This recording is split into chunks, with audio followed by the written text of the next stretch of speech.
Welcome to Her Desired Human Podcast, a community where we come together to discuss all things Jesus, family, life, and faith. I am your host, LaShondra. Thank you so much for stopping by. In today's episode, we're going to discuss the truth about embarrassment. Have you ever been embarrassed? Have you ever experienced public embarrassment, public humiliation, or just embarrassment in general? We are going to talk about it today and the truth about it. Is embarrassment really a thing? Like, can you really be embarrassed when you are living to please God and not men? Let's talk about it. Have you ever been embarrassed? How did it make you feel? What thoughts were racing through your head in that moment that event happened? What were you thinking? How did you feel? What was your physical reaction or response? The very first thought that crossed your mind right when it happened. I hope no one saw that. Or please stop looking at me. Oh my gosh, I'm so embarrassed. What about you? Like what are some of the things you think about or you say when you are faced with an embarrassing situation or event?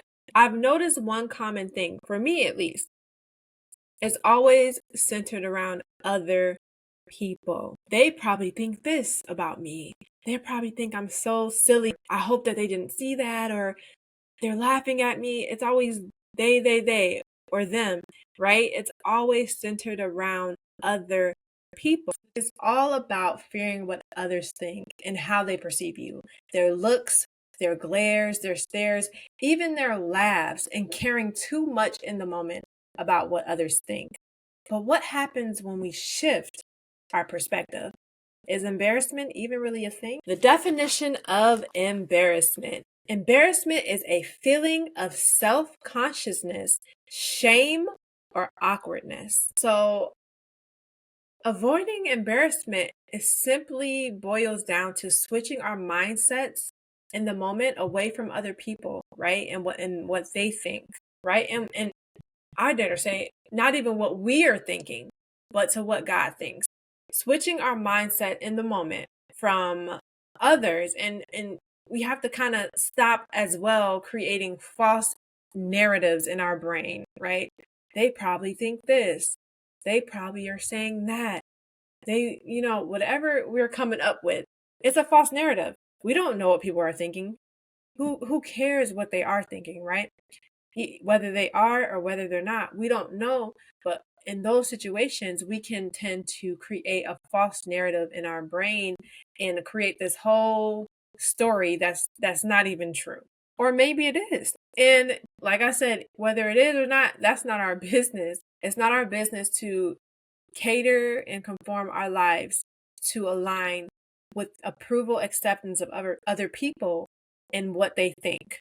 And so it's important for us to switch our perspectives up to not what they think about us or to not what we even are thinking of ourselves in that moment. Because sometimes if we're honest, we can talk down, belittle our own selves, and be our own worst critics, worse than anyone else, right? So not even thinking about that, but getting back to God and seeing what He thinks. Or yes, we did something silly in front of a group of people and they laughed, but God still loves me. He still validates me. He still approves me. He still has qualified me.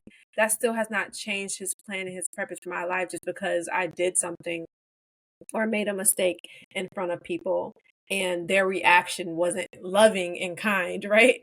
So we are human and we are imperfect, but we are still loved. We are still valued, and our life matters to God, regardless if we tripped up the stairs or fell down them, regardless if we stutter or slip up and say the wrong thing. He still has called us, right? It reminds me of the Bible, how so many people who felt unqualified, who couldn't speak well, or, didn't think they were strong enough, or didn't think they were smart enough, didn't, whatever the case might have been, but God still called them. And even though they may have made mistakes, he still called them to do a work, right? And that doesn't change. It's okay. That we have to understand that moment will pass. We can't ruminate, because I used to struggle with that, ruminating, thinking and replaying over and over that situation in our heads and literally tormenting ourselves at this point mentally. And those people that laughed at it, they've forgotten about it by now, but 1, 2, 3 days later, you're still thinking about it and you're struggling. So that's why we have to like surrender that to God. In those situations, we can't look to people for our approval. We can't look to them. They're imperfect. They're going to make mistakes. They're going to laugh at us. They're going to do different things. But we have to get back to God. Well, what does God say about me? I'm going to stick to that. Even though I messed up, I'm going to stick to what he says about me. It hasn't changed. He still loves me. He still values me. He still has a plan and purpose for me. I'm still qualified. I'm still good enough. So we have to get back to God, even in something as simple as this, to see who he says we are, because it'll be so easy to stray away. And the next thing you know, we're living to please man. And we're so focused on what man thinks that it's shaping and forming the rest of our lives, our actions, our beliefs, and everything that we're doing is surrounding about, okay, let me not embarrass myself. But sometimes you're going to have to embarrass yourself for the sake of Christ. Sometimes you might do something to someone else that's considered embarrassing, but it's you spreading the gospel and the word of God. So we have to come out of that mindset of, of I'm so afraid what people will think, what they will say, or they laughed at me, and get back to God. And those people who are laughing, who are staring, who are judging, they don't care as much as we think they do. At the end of the day, they really don't. It's like, so we could tend to overthink, and they've gone on and forgotten about it. They don't care as much as we think that they do. That's why it's so important not to create these false narratives in our brain, because they really don't care that much. And then too, I'm sure many people can relate. They've likely have experienced the same thing too. You know what I mean? So keep walking with your head held high. Keep walking with your head held high, with boldness and with confidence, because embarrassment can only truly exist and persist if you allow it to. And it's all in your mindset. So shift your thinking, capture those negative thoughts, and line them up with the word of God. And if it doesn't align with his truth, with the word of God, then pull those thoughts down. Don't even entertain them, because it can spiral out of control. And next thing you know, you're in mental anguish over something that was a moment, and all those people are going and aren't thinking twice, but you're struggling mentally and emotionally, and it's not worth it. We have to get back to God. I want to read Philippians chapter 4 verse 8.